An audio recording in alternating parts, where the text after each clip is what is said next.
بسم اللہ الرحمن الرحیم۔ اس سے پہلے والی حدیث کا تتمہ ہے کہ جب یہ علامات ظاہر ہوں تو اللہ کے عذاب کا اور قیامت کے قائم ہونے کا انتظار کرو، جس میں سے ایک یہ ہے کہ گانے والی عورت اور لہو و لعب کے آلات بڑھ جائیں، گانا بجانا اور اس کے آلات و سامان کی زیادتی ہو جائے۔ یہ مصیبت آج سب سے زیادہ عام ہو گئی ہے۔ ہر گھر، دکان، مجلس، بیٹھک، گاڑی، رکشہ، ٹرین، بسیں، یہ سب گانے بجانے کی آواز سے مسموم رہتی ہے۔ ایک علامت یہ بیان فرمائی گئی کہ شراب عام ہو جائے۔ شراب صرف خمر کو نہیں کہتے جو زمانے رسالت و زمانے صحابہ و تابعین میں پائی جاتی تھی،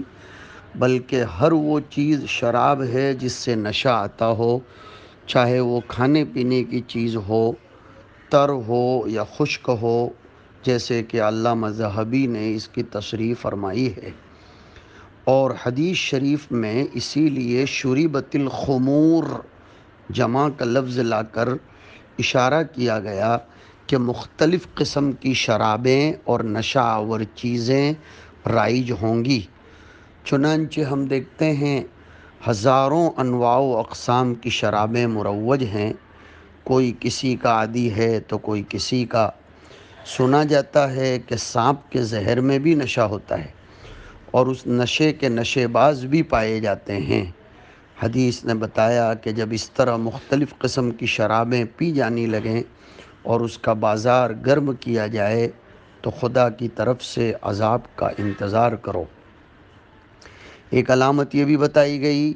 کہ بعد میں آنے والے لوگ گزرے ہوئے نیک لوگوں، مثلا صحابہ، تابعین، ائمہ دین، علماء امت اور فقہاء کرام پر لعن طعن کریں۔ یہ بھی سخت ترین گناہ ہے جس پر دنیا میں بھی بڑے بڑے عذابات آتے ہیں۔ اس کی وجہ یہ ہے کہ اسلاف پر، گزرے ہوئے بزرگوں پر لعنت اور طعنہ زنی کرنا دراصل اسلام پر طعنہ زنی ہے، اور اسلام پر طعنہ زنی کس قدر بری اور خطرناک بات ہے یہ سب کو معلوم ہے۔ اسلاف اور بزرگان دین اسلام میں سب سے زیادہ دین سے اور اللہ اور اس کے رسول علیہ الصلاۃ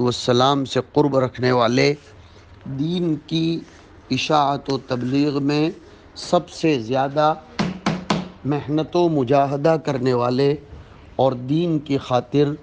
سب سے زیادہ تکالیف و مصائب کو برداشت کرنے والے صحابہ کرام ہیں۔ لہذا اسلاف کرام میں سے صحابہ کرام پر لعنت و طعن، ان سب پر سب و شتم اور ان پر تبرہ بازی سب سے زیادہ بڑا گناہ اور بددینی۔ اللہ کے برگزیدہ رسول صلی اللہ علیہ وسلم نے اپنے اصحاب کو برا کہنے سے سختی کے ساتھ منع فرمایا ہے۔ ترمذی اور مسند احمد کی روایت میں ہے کہ رسول اللہ صلی اللہ علیہ وسلم نے فرمایا، خدا سے ڈرو، خدا سے ڈرو میرے صحابہ کے بارے میں، میرے بعد ان کو ہدف ملامت نہ بناؤ، کیونکہ جو ان سے محبت کرتا ہے وہ میری محبت کی وجہ سے ان سے محبت کرتا ہے، اور جو ان سے بغض رکھتا ہے وہ میرے سے بغض کی وجہ سے ان سے بغض رکھتا ہے، اور جو ان کو تکلیف پہنچاتا ہے وہ مجھے تکلیف پہنچاتا ہے، اور جو مجھے تکلیف دیتا ہے وہ اللہ کو تکلیف دیتا ہے، اور خدا کو تکلیف دینے والا قریب ہے کہ پکڑا جائے۔ ایک حدیث میں فرمایا کہ میرے صحابہ کو برا بھلا نہ کہو، کیونکہ اگر تم میں سے کوئی شخص احد پہاڑ کے برابر بھی سونا خرچ کرے تب بھی ان کے ایک مد یا آدھے مد کے برابر بھی نہیں ہو سکتا۔ حضور نے ایک حدیث میں فرمایا کہ اللہ نے مجھے پسند کر لیا اور میرے لیے میرے صحابہ کو چن لیا، پھر ان میں میرے وزیر و مددگار اور سسر بنائے، پس جو ان کو برا بھلا کہے اس پر اللہ اور فرشتوں اور تمام لوگوں کی لعنت ہے۔ اس سے اللہ تعالیٰ قیامت کے دن نہ فرض قبول کرے گا نہ نفل۔ صحابہ کرام کو برا کہنا حرام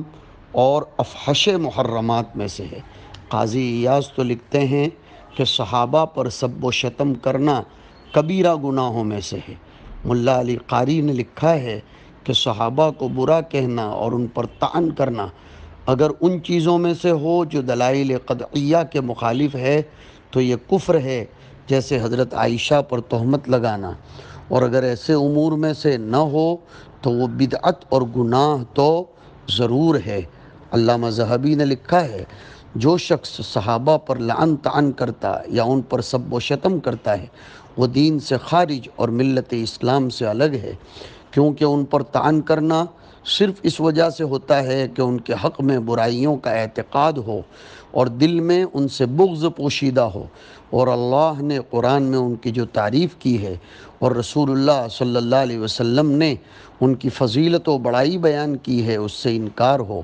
پھر ذرا دیکھو تو صحیح، صحابہ دین کے پہنچانے والے اور اس کا بہترین ذریعہ اور وسیلہ ہیں، اس لیے ان پر طعن کرنا گویا اصل دین پر طعن کرنا ہے اور ناقل کی توہین منقول کی توہین ہے۔ آج ہم دیکھتے ہیں سبائی پروپیگنڈے سے متاثر افراد جو حضرات صحابہ کی توہین و تنقیص کرتے اور ان کے خلاف اپنی ناپاک زبان چلاتے ہیں، وہ سب سے زیادہ جس چیز کو اچھالتے اور صحابہ کرام کے حق میں نقص و برائی پر استدلال کرتے ہیں وہ صحابہ کے مابین ہونے والے بعض مشاجرات ہیں، اور اس سلسلے میں ان کے پاس جو کچھ ہے وہ صرف اور صرف تاریخ کے بکھرے ہوئے اوراق ہیں، جن میں صحیح و سقیم، قوی و ضعیف اور حق و باطل کی آمیزش ہے، کیونکہ سبائیوں اور سبائی ایجنٹوں نے تاریخ کو اپنے ناپاک عزائم و حرکات سے پاک اور صاف رہنے ہی نہیں دیا۔ اسی لیے اہل سنت نے لکھا ہے کہ تاریخ کے ان اوراق سے صرف وہی بات لی جائے گی جو صحابہ کی عدالت و ثقافت کو جس پر نصوص قطعیہ نے دلالت کی ہے برقرار رکھنے والی ہو، اس کے خلاف کوئی بات نہیں لی جائے گی، کیونکہ اس میں سبائیوں نے خلط ملط کر دیا ہے، اور جو صحیح روایت سے ثابت ہے اس میں وہ حضرات معذور ہی نہیں بلکہ مأجور بھی ہیں، کیونکہ ان حضرات نے کسی غلط اور برے ارادے اور نیت سے ایسا نہیں کیا تھا، بلکہ نیک نیتی کے ساتھ اپنے موقف پر وہ ڈٹے رہے۔ یہ ان کا اجتہاد تھا جس میں ممکن ہے بعض سے خطا ہوئی ہو، مگر یہ خطا بھی معاف ہے اور اس پر ایک اجر بھی تو ثابت ہے۔ اہل سنت والجماعت کا موقف یہی ہے، اور کتابوں میں بہت زبردست طریقے سے اس کو لکھا گیا ہے، اور یہی ہمارا عقیدہ ہے، اسی پر ہمیں ڈٹ کر رہنا چاہیے۔ اس حدیث میں حضور اکرم صلی اللہ علیہ وسلم نے مذکورہ گناہوں کو شمار فرما کر اخیر میں ان پر مرتب ہونے والے عذابات میں سے بعض کو صاف طور پر بتا دیا ہے اور بعض کو اجمالاً و اشارتاً بتا دیا ہے۔ وہ کون کون سے ہیں وہ دیکھیے، تیز اور تند ہوا چلے گی جس سے بلند قامت عمارتیں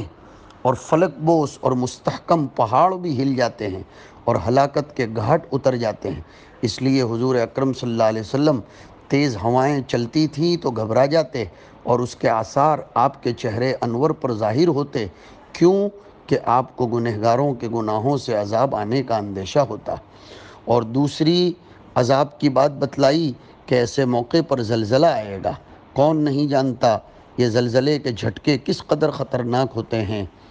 گزشتہ آپ نے دیکھا 1988 کے اواخر میں رشیا میں، اور اسی طریقے سے 2002 میں گجرات میں، اور اس کے علاوہ بھی جو خطرناک اور خوفناک زلزلے یکے بعد دیگر آئے اور بستیوں کو صفحہ ہستی سے مٹھا کر رکھ دیا، اس کو ابھی تک لوگ بھول نہیں پائے ہیں۔ ایک عذاب یہ بھی بتلایا کہ زمین میں دھسایا جائے گا، پچھلے لوگوں پر یہ عذاب آیا۔ قارون کے متعلق بھی اس عذاب کا تذکرہ ہے، اور ایک عذاب بتلایا کہ مسخ ہوگا، صورتیں مسخ کر دی جائیں گی، چنانچہ بنی اسرائیل کو بندر کی شکل میں مسخ کر دیا گیا تھا اور بعض کو خنزیر کی شکل میں، اور اس طرح کے واقعات اس امت میں بھی ظاہر ہوئے ہیں۔